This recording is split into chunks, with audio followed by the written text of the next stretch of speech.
Last గుండెకే గూసంతో చచ్చిపోయి వచ్చినాం బయటికి. అప్పుడు అఖండ సినిమా చూసినప్పుడే అసలు ఆ షాట్ చూస్తా అంటే ఇంకా అఖండ 2కి నిజంగా హార్ట్ అటాక్ ఉన్న వాళ్ళు ఎవరైనా పోతారన్న. అసలు ఆ బాలయ్య గెటప్ ఏందన్న, మొత్తం జుట్టు పెంచేసి. నిజంగా చెప్పాలంటే కొంచెం చిరంజీవి గారు ఏదైనా స్టోరీ సెలక్షన్ కొంచెం బాలయ్యని చూసి నేర్చుకోవాలనిపిస్తున్నాను. ఇలాంటి సినిమాలు కదా కావాల్సిన ఏజ్కి తగ్గ గెటప్ చేసుకొని బాలయ్యని చూస్తా అంటే మాత్రం నిజంగా లేస్తాందన్న. బాలయ్య అంటే కూడా లేస్తాం నిజంగా. అలా రోమాలు లెక్కపొడుచుకో. ఆ షాట్ ఏందన్నా సోల్ మీద చెప్తాడేమో తలకాయలు లేసిపోతున్నాయి. ఓపెనింగ్ షాట్ ఆయన గడ్డం పెట్టుకొని అది చూస్తా అంటే నిజంగా బాలయ్య జై బాలయ్య ఎందుకు అంటారు అంటే ఒక పవన్ అన్న అభిమానిగా చెప్తున్నాను.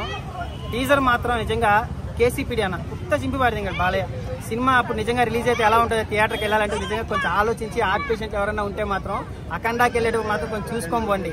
తమన్ అక్కడ సంపి వదిలిపెడతాడు, మామూలు కొట్టలేదు నిజంగా. తమను చెడుగా BMW ఇంకే రేంజ్ లో కొడతాడు ఒకసారి ఆలోచించుకోండి. నిజంగా అఖండ 2 టీజర్ మాత్రం అనుకున్న దానికన్నా చాలా బాగుంది, చాలా బాగుంది. ఇంకా థియేటర్లో ఓజీయా లేకపోతే అఖండానా ఈసారి మామూలుగా లేదన్నమాట.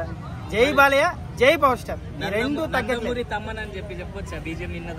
డీజే మనకు తెలిసిందే తమన్ పక్కన పెట్టి, కానీ బాలయ్య అన్న 1 మ్యాన్ షో ఆ షార్ట్కే ఇచ్చేసాడు. అమ్మ సోలం తిప్పుతా అంటే ఎందుకన్నా హాలీవుడ్ లో ఏదో పెద్ద పెద్ద సినిమాలు తీస్తారు, టైటానిక్ అవతారు తొక్కాతోలు. బాలయ్యని చూసి నేర్చుకోవాలన్నాడమ్మా. ఎట్ట గూస్ బంప్స్ తెప్పియాలా, ఎలివేషన్స్ ఎలా తెప్పియాలి. నిజంగా మన తెలుగు ఇండస్ట్రీలో ఒక డైలాగు ఒక్కొక్క రాజమౌళి లేకపోతే ఈయన ప్రశాంత్ నీళ్ళు వీళ్ళందరూ కొన్ని 100 కోట్లు పెట్టి ఒక ఫైట్ సీన్ ప్లాన్ చేస్తారు కదా. బాలయ్య ఒక డైలాగ్ తో వస్తుందన్న, ఒక డైలాగ్ చెప్తే చాలు అది 100 కోట్ల సీన్. జై బాలయ్య. నిజంగా అలాంటి యాక్టర్ మన తెలుగులో ఉన్న దానికి దండం పెట్టాలన్న. అందుకే జై బాలయ్య అంటారు ఆయన. నందమూరి వంశమా బిడ్డ. నందమూరి ఫ్యాన్స్ మాత్రం నిజంగా కాళ్ళలు ఎగరేస్తారన్న. నిజంగా కొత్త చింపేశాడు. ఆ షార్ట్ ఏందన్నా బాబు, థియేటర్కి వెళ్ళే మాత్రం దండం పెట్టేలా మళ్ళీ బయటకు వచ్చాడు మేము శవంగా మాత్రం రాకూడదు అనేసి. నాకైతే చాలా బాగా అనిపించింది అది.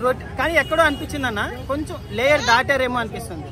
ఎక్కడో ఎక్కువైపోతుందేమో స్టోరీకి, కొంచెం అది కొంచెం కరెక్ట్ గా అఖండ చాలా బాగా అనిపించింది. స్టోరీకి తగ్గట్టుగా ఎలివేషన్స్. బట్ ఎక్కడో ఒక షాట్ లో మన ఇప్పుడు అదే ఆదిపురుష్ ఉంది చూడండి, వెనకాల ఓవర్ గ్రాఫిక్స్ పెట్టేసి కొంచెం అట్లా అనిపించింది. బట్ బాలయ్య 1 మ్యాన్ షో అన్న, ఆ షాట్ మాత్రం హైలైట్ అనిపించింది.